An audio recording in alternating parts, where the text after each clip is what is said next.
You know that feeling when Apple releases a new product and you're not sure if you should be excited or just politely nod? Yeah, that's exactly where we are with the iPad Air M3 series here, which by the way includes this 13-inch variant. Sure, it's open quote lighter end quote by literally 1 gram. Sure, it's faster. Sure, it's more powerful, but does it really change anything? Or is this just another episode of Tim Cook's slightly better gadgets? Yeah. Let's jump in. Let's talk about it. Starting off with design here. At first glance, this looks exactly like the previous 13-inch iPad Air, the M2 version, which I still have here by the way, and it looks exactly the same because it's exactly the same tablet. Well, the same except of course this new one is more powerful. But honestly, if I handed it over to you without telling you it was the open quote new one, you probably wouldn't even notice. We have the same unibody aluminum build, the same chassis, the same, let's just call it the same almost everything. So much so that you need a magnifying glass to tell it apart from the predecessor. But there is one tiny physical giveaway if you haven't figured it out so far.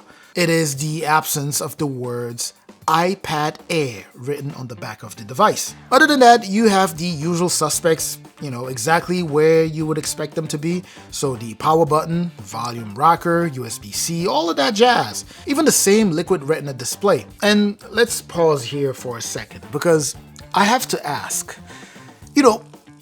even though Apple's display technology is generally good, it's pretty good. As a matter of fact, if you were to take a look at the iPad Pro, it's fantastic.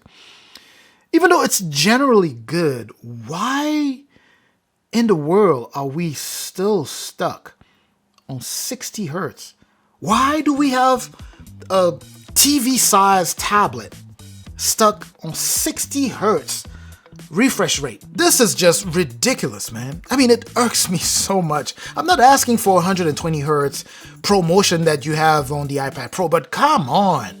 At least pretend to be competitive by giving us, 90 hertz. I'd be happy with 90 hertz. I mean, even Samsung is doing 90 hertz on its budget devices, but yet on a device that costs 3 times a device that is 90 hertz with Samsung, Apple refuses to go up and keeps it at 60 hertz. Now, on the bright side, I guess, the colors still pop. The contrast is fairly solid.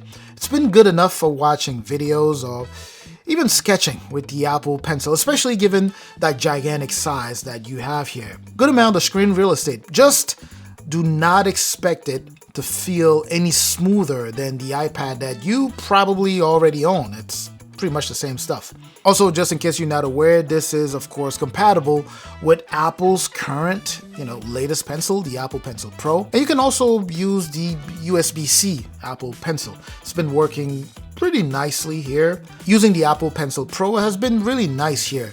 You have access to some fancy features, including the barrel squeeze here to bring up the tool palette. Haptic feedback is pretty great on this pencil. I always find it to be pretty intuitive overall. Again, if you don't want this and you don't feel like spending too much, you can also go for that USB-C pencil. It's an affordable alternative. And by the way, if this is your first time visiting the channel, welcome of course. Please do me a huge favor. Hit both the like and the subscribe button there if you are enjoying this video here. I truly appreciate that. All right, so let's go ahead and talk power here because this is where Apple actually put in some effort. The M3 chip inside this new 13-inch iPad Air here boasts an 8-core CPU, a 9-core GPU, and a 16-core neural engine. That's, of course, a lot of cores. And on paper, Apple claims it is 35% faster than the M1 iPad Air, which is great, by the way. But here's the question. Does that boost or does that upgrade in power really impact regular folks, average consumers, just people going about their day-to-day tasks? Well, it may not, but it is important to have a lot more power. It's always good. It's a good thing. For everyday stuff, browsing the internet, handling emails, doom scrolling, social media, and whatnot, you probably won't notice much of a difference. If you are using an M series iPad Air, it most likely will not be an upgrade that's gonna rock your world in, those circumstances, right? Now that said, if you're coming from an older, like regular iPad or 10th or 9th gen iPad, you definitely will notice the power differences. And the same applies if you are upgrading from an older iPad Air. In my testing, it's done very well as far as power goes. It is very fast, even in instances of multitasking here, which by the way, on this particular tablet is pretty neat because of the additional screen real estate. Gaming here also does take advantage of that big, display there. I would just suggest that you use a controller, right? Because otherwise holding this thing like this, it's pretty awkward gaming this way. Now you have to remember, this is an M3 chip set to handle, to be capable of handling graphically heavy, tasks, gaming or games, and even editing and other intense application, right? So editing multiple 4K video streams, yeah, performance for sure is gonna knock out that. iPadOS is exactly what you expect. If you are in the ecosystem, you are likely familiar with it. It works well and interacts well with the other Apple devices. As far as versatility goes, when it comes down to multitasking, it's pretty decent here, right?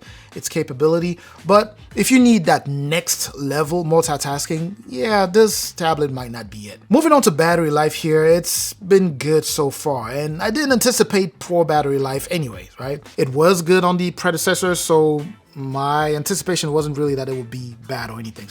So far, no complaints. Again, this is something that's subjective, right? You might see more, or you might see a longer battery life, I should say, a longer battery life than I do because I'm a power user.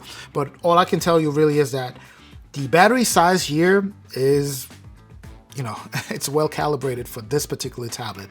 It's a large battery for a large tablet, and it does last pretty long. My only problem with it is the obvious slow charging speeds, right? Yeah, that's the only problem with that. Now, given that this device is essentially the same device they released 10 months ago or a year ago, let's say a year ago, at least physically, you get to keep your accessories from the previous generation, right? If you happen to be upgrading from that, although I don't know why you would do that, but if you were, you get to keep all of that. And this would include Magic Keyboard, Apple Pencil, and all that good stuff. So that's always a plus. Or you can go for the new Magic Keyboard if you prefer it, which actually has a slightly lower MSRP than last year's model when it was brand new. Again, not that much cheaper, right? But still, in Apple's land, saving money anywhere is definitely a good thing, but I digress. Anyways, with all of this said, would I recommend the iPad Air, the 13-inch iPad Air, the M3, 13-inch M3 iPad Air? Well, it depends. If you have last year's 13-inch iPad Air, yeah, just go ahead and save your money.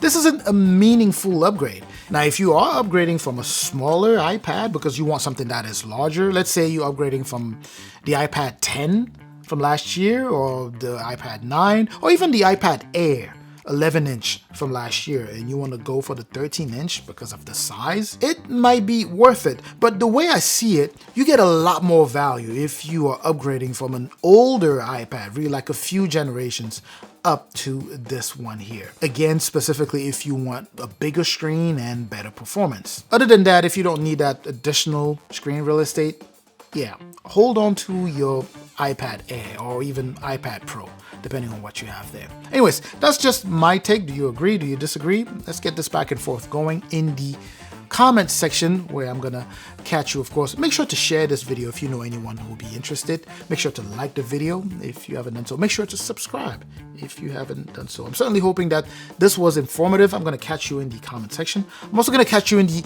next video. Up until that next video, of course, as always, stay safe out there.